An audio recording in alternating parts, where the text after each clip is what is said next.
नमस्कार, स्वागत है आपका कमोडिटी निवेश में, जहां आपके कमोडिटी से जुड़े हुए सवालों के जवाब देते हैं। सवाल पूछने का तरीका बेहद ही आसान है। आप हमारे नंबर 9136934058 पर अपने सवाल व्हाट्सएप करें। साथ ही सोशल मीडिया पेज के जरिए भी आप अपने हमें सवाल भेज सकते हैं। आपके सभी सवालों के जवाब इस शो में हम देने की कोशिश करेंगे। चलिए, लेकिन इस वक्त सबसे पहले बात होगी व्हीट की, क्योंकि व्हीट इस बार पूरे ही एग्री कमोडिटी में सबसे ज़्यादा बजिंग कमोडिटी बना हुआ है। और जिस तरह से एक्सपोर्ट के नंबर आ रहे हैं, लगातार भारत के पास एक सिल्वर लाइनिंग दिख रहा है। रूस यूक्रेन युद्ध के बाद ग्लोबल सप्लाई कम हुई है, तो भारत से एक्सपोर्ट लगातार बढ़ाने की कोशिश हो रही है। लेकिन क्या एक्सपोर्ट में इस तेजी से क्या घरेलू सप्लाई में कोई दिक्कत नहीं होगी? किस तरह के प्रोडक्शन के नंबर है?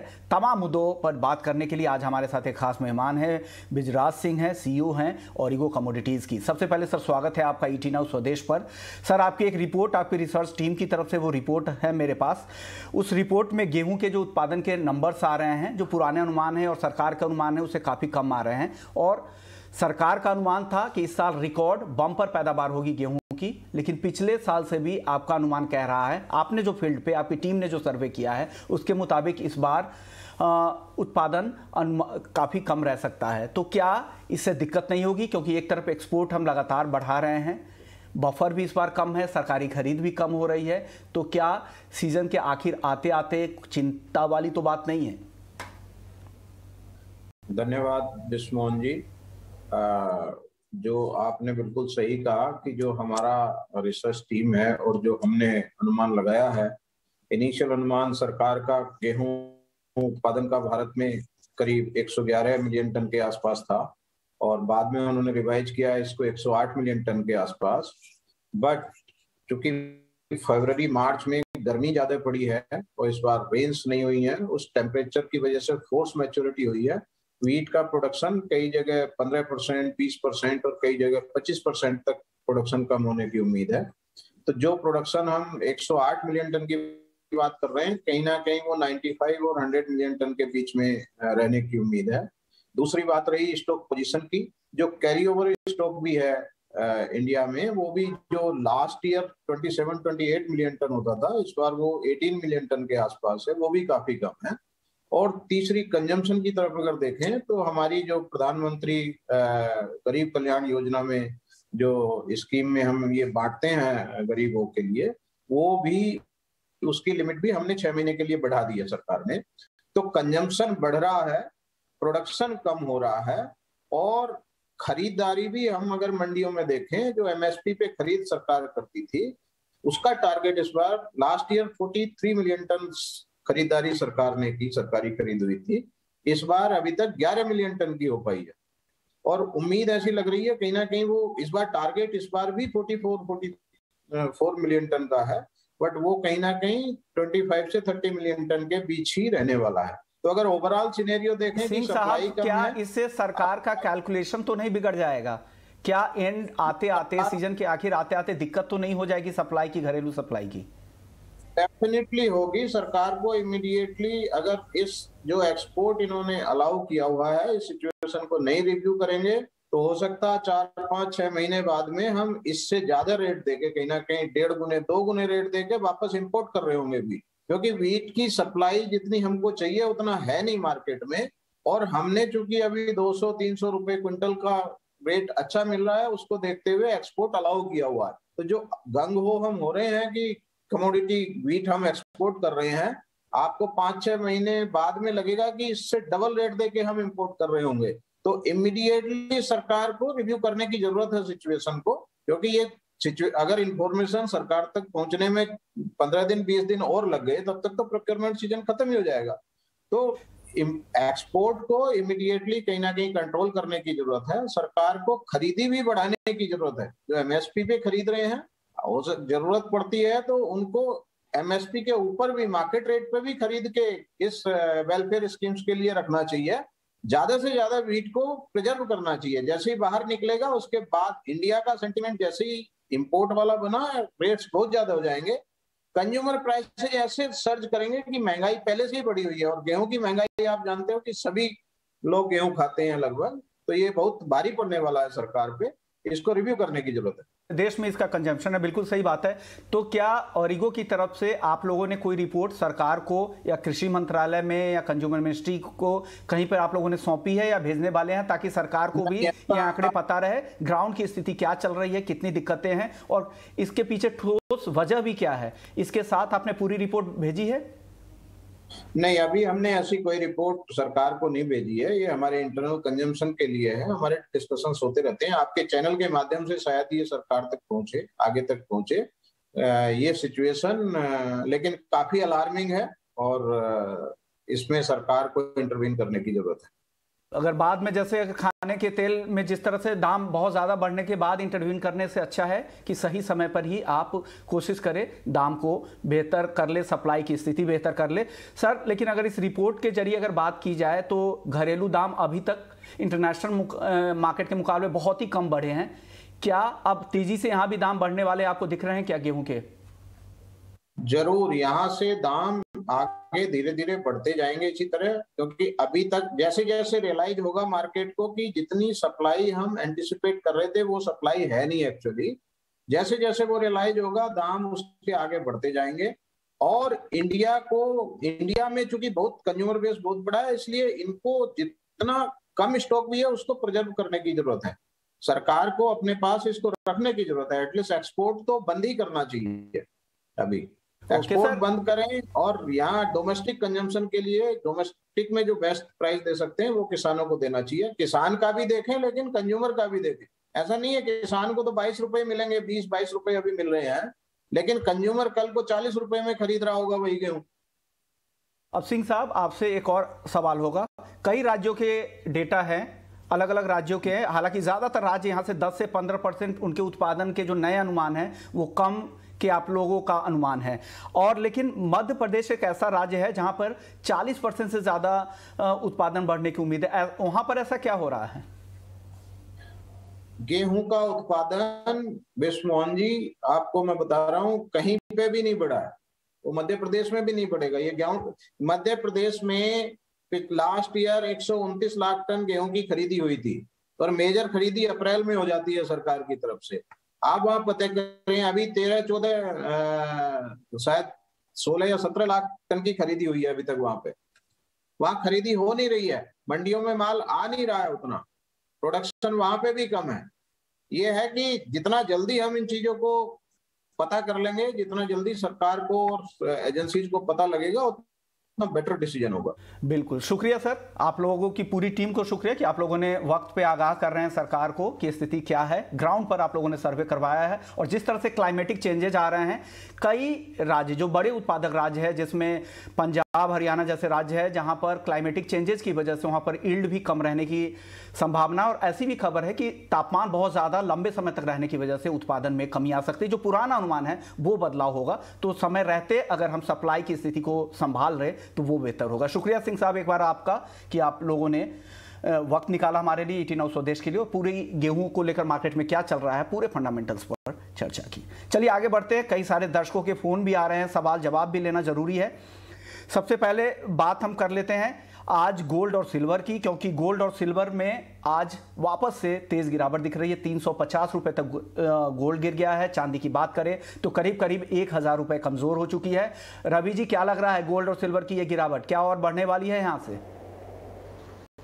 जरूर से जो प्राइसेस में गिरावट आई उसका बेसिक रीजन है कि आज इवनिंग में जो फेडरल रिजर्व चेयरमैन साथ में bank of England governor and ECB president की स्पीच है, उसके पहले मार्केट थोड़ा कॉशियस है। कल भी हालांकि बॉन्ड यील्ड बढ़ी तब ये गिरावट हमने देखी थी। तो मुझे लग रहा है कि ये स्पीच जो तीनों की है वो 10 से लेकर 10:30 बजे के बिटवीन है, तब तक थोड़ा मार्केट में यही प्रभाव जारी रह सकता है। साथ में 2 दिन में फाइनेंशियल मार्केट्स में एक अच्छी रिलीफ रैली देखने को मिले तो थोड़ा बहुत पैसा वहां भी डाइवर्ट हुआ है, ऐसा अभी अनुमान से लग रहा है। तो मुझे लग रहा है ये सबसे बड़ा रीजन है जिस हिसाब से बुलियन में 2 दिन में एक बड़ी करेक्शन है। हालांकि ये लेवल से मुझे लग रहा है कि थोड़ा वेट एंड वॉच का अप्रोच रखना चाहिए, क्योंकि जो सबसे बड़ा हैंगओवर था डॉलर इंडेक्स वो भी 100 के नीचे ट्रेड कर रहा है। साथ में जो बॉन्ड यील्ड से जो 2.95 के करीब कल चली गई थी वो भी अभी नीचे आके 2.87 के करीब चल रहे। तो आई थिंक जो दोनों रेजिस्टिव फैक्टर थे वो इतने रेस्टिव नहीं रहे, तो आई थिंक इवनिंग की स्पीच का होल्ड करें। मुझे लग रहा है कि दोनों में थोड़ी वोलेटिलिटी रहेगी। हालांकि 52,000 तक के लेवल्स आपको शायद गोल्ड में एंड सिल्वर में 67,000 तक के लेवल्स आपको देखने को मिले, बट मैं थोड़ा कॉन्ट्रा जाऊंगा। अगर 52,000 के लेवल गोल्ड में एंड सिल्वर में 67,000 का लेवल मिले तो एक बाय ऑन डिप्स का स्ट्रेटेजी रखना चाहिए। थोड़ा शॉर्ट कवरिंग सिल्वर में 68,000 एंड गोल्ड में 53,000 तक देखने को मिल सकता है। मुझे ब्रॉडर रेंज गोल्ड में 52 से 53 तक की लग रहे हैं, क्योंकि 2 दिन IMF की बैठक है, तो इसमें ग्लोबल बड़े फाइनेंस मिनिस्टर से या सेंट्रल बैंकर से उसकी स्पीच 2 दिन में शेड्यूल है, तो थोड़ी वोलेटिलिटी रहेगी। एंड सिल्वर में मेरा यह अनुमान है कि प्राइसेस 67 से लेकर 68,500 के रेंज में रह सकते हैं। चलिए, अब दीपेन आप बताइए बुलियन मार्केट को लेकर आपका आउटलुक, ट्रेडर्स को क्या सलाह देंगे आप?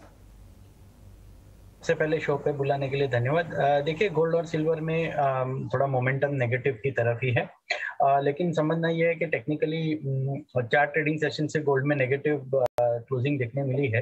तो हमारा मानना ऐसा है कि कल के क्लोजिंग सेशन में आपको एक बाउंस देखने मिल सकता है।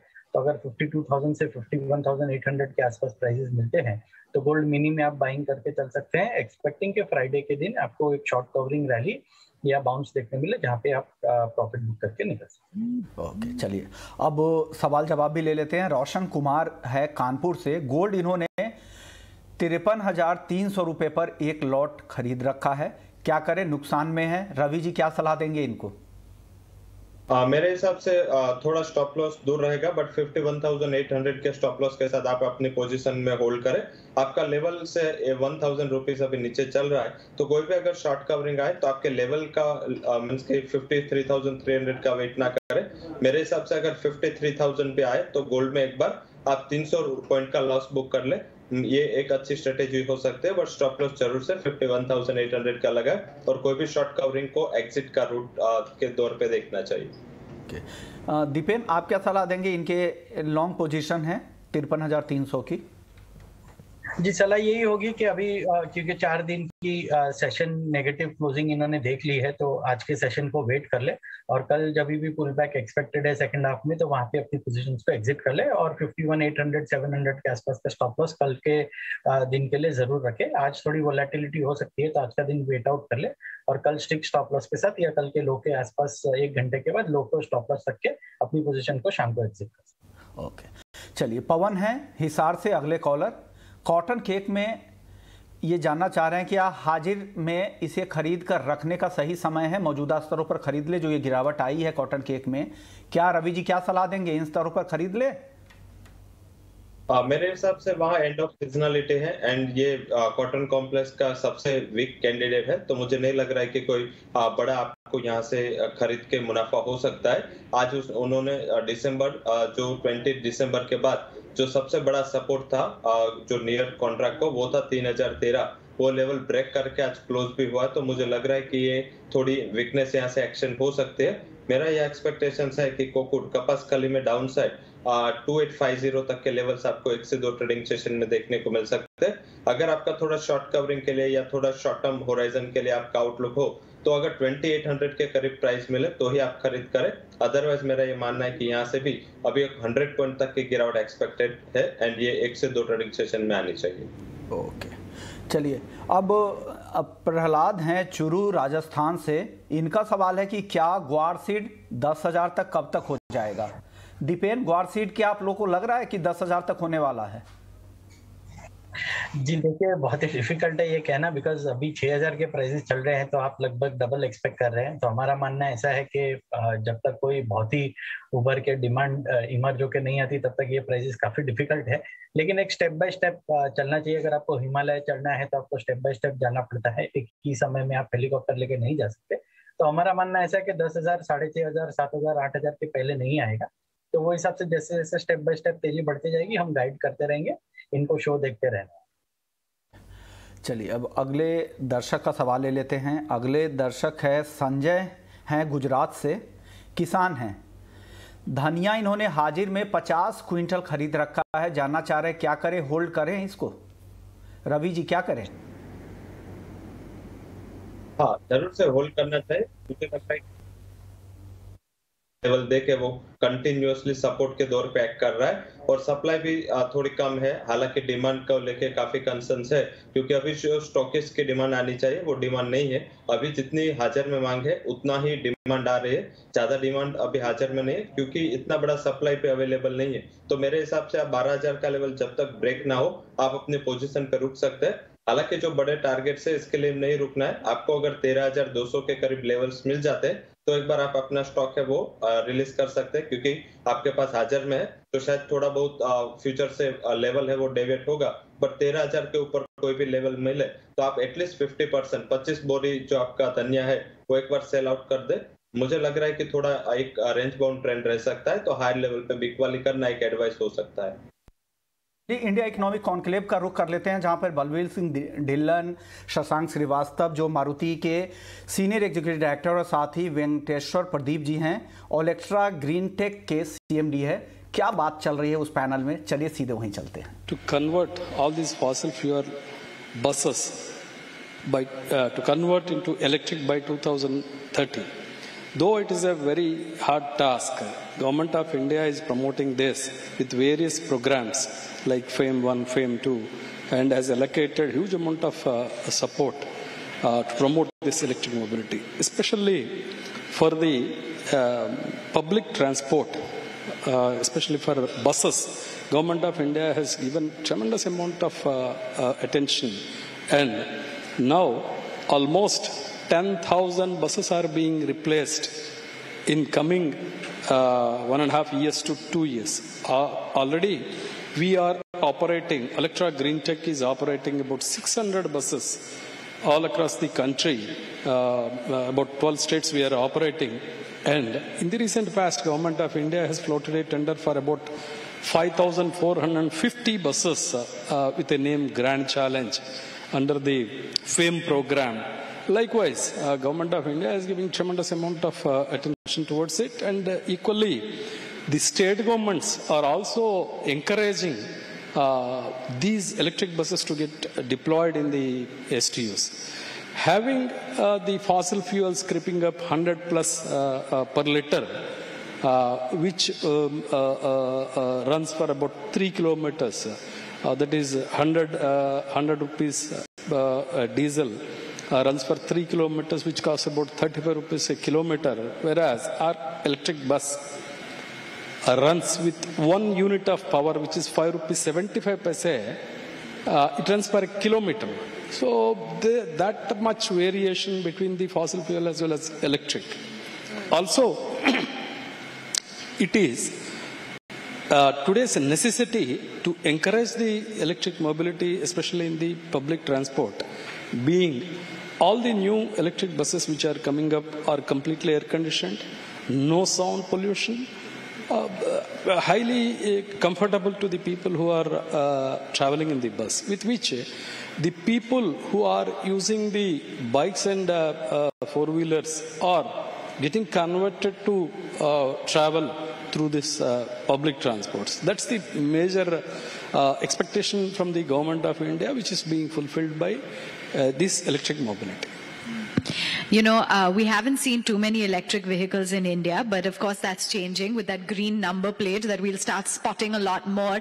And Mr. Srivastav, speaking of EV, while we are seeing a lot of thrust being made on this front, there are also a lot of challenges in terms of moving from ICE to the EV batteries. That requires lithium as well, and I understand that India as a natural resource is very low on that. So do you think that we'll consistently be fairly dependent on China in terms of that? And a two-pronged question, do you think that perhaps the company was a little bit late when it came to entering the EV space? Yeah, very interesting question. I think very relevant also. So let me try to remove some of the common misconceptions. One is that the EV space, I'm talking of passenger vehicles, generally it is accepted that EVs will become mainstream going forward because the governments generally are more environment conscious. They are supporting the increase of EV vehicles, etc. The consensus, therefore, in the industry is that EVs will become mainstream. There is not a doubt on that. But it's a matter of when, not if. Yes, so it is not a matter of whether, it's a matter of when. And there seems to be no consensus on that. Most of the analysts, most of the current predictions for passenger vehicles in India is that by 2030 we'll have roughly a 10 to 12% of EVs. And if you look at if you do a quick calculation, then till that time India will be selling about 70 million cars, out of which let's say 10-12% are EVs, so 63 million cars will still be ICE. And you need to do something about the environment, even pertaining to those ICE vehicles. You can't just say that these will continue as they are. And therefore, what Maruti Suzuki has believed is that probably the road to electric vehicles is electrification. And electrification means you'll have a strong hybrids coming in, which are partly, battery, partly on ICE engine. And talking also of the barriers, you talked of lithium. We always talk in terms of environment as tank-to-wheel pollution, whereas what we should really be talking about is well-to-wheel pollution. In India, for example, it's very polluting to produce electricity because we are producing electricity through coal, largely thermal, and we have to see the entire.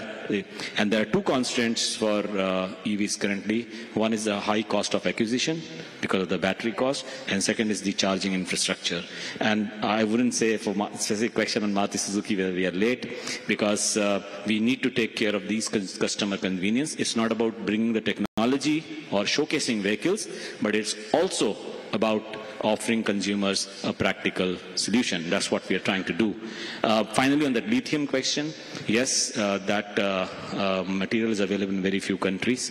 China is one of them. So we also need to look at very closely the supply side for the future as to what nearly should be our national strategy for securing the batteries which will be required for if we have to do a large-scale EV conversion. तो India economic conclave में auto sector के ऊपर panel चल रहा है। Electric vehicle का क्या भविष्य है, इस पर चर्चा करते हुए चलिए कमोडिटी निवेश में को यहीं समेटने का वक्त आ गया है। शुक्रिया रवि जी आपका और दीपेन आपका, आज वक्त कम था इसलिए माफी चाहूँगा। अगले दिन वापस से फिर से इसी वक्त आपके बाकी सवालों के जवाब देने की कोशिश करेंगे। तो कमोडिटी निवेश में फिलहाल इतना ही, लेकिन आप बने रहिए हमारे साथ। ब्रेक के बाद आपके लिए स्वदेश विषय। नमस्कार।